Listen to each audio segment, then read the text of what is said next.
مولا امام زمانہ علیہ السلام کے ظہور کی سلامتی کے لیے صلوات۔ اللہم صلی علی محمد وآل محمد۔ آج کی شب ایک مبارک اور مسعود شب ہے۔ مولا امام حسن علیہ السلام کی آمد ہے۔ امام مجتبیٰ کی خوشنودی کے لیے اس سے بلند تر صلوات۔ اللہم صلی علی محمد وآل محمد۔ اہل بیت عصمت و طہارت اور ان کے شیعوں کی خوشی کی شب ہے، اس سے بلند تر صلوات۔ اللہم صلی علی محمد وآل محمد۔ لا حول ولا قوة إلا بالله العلي العظيم۔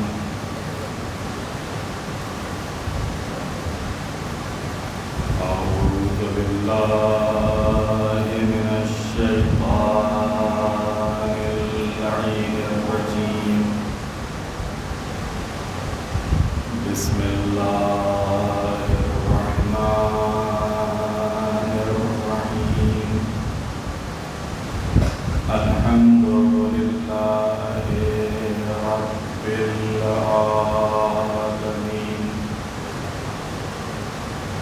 الصلاة والسلام على رسوله الكريم سيدنا ونبينا وشفيع المذنبين أبي القاسم محمد۔ اللہم صلی علی محمد وآل محمد۔ وآله الطيبين الطاهرين المعصومين المظلومين، ولعنة الله على أعدائهم أجمعين من يومنا هذا إلى قيام يوم الدين۔ رب اشرح لي صدري ويسر لي أمري واحلل عقدة من لساني يفقهوا قولي۔ أما بعد فقد قال الله الحكيم في القرآن الكريم، بسم الله الرحمن الرحيم، يريدون ليطفئوا نور الله بأفواههم والله متم نوره ولو كره الكافرون۔ صلاة اللہم صلی علی محمد وآل محمد۔ رمضان المبارک 1446 ہجری کی 15ویں شب،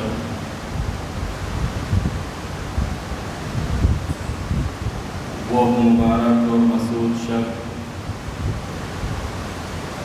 کہ جس شب میں ہمارے دوسرے امام حضرت امام حسن مجتبیٰ علیہ السلام اللہم صلی علی محمد وآل محمد۔ کی آمد ہے۔ میں مولا امام زمانہ علیہ السلام کی خدمت میں اور آپ سب کی خدمت میں اس مولود مسعود کی مبارکباد پیش کرتا ہوں۔ اہل بیت عرش نشین ہستیاں فرش زمین پر، اور اس موضوع کے تحت کل کی مجلس میں اہل بیت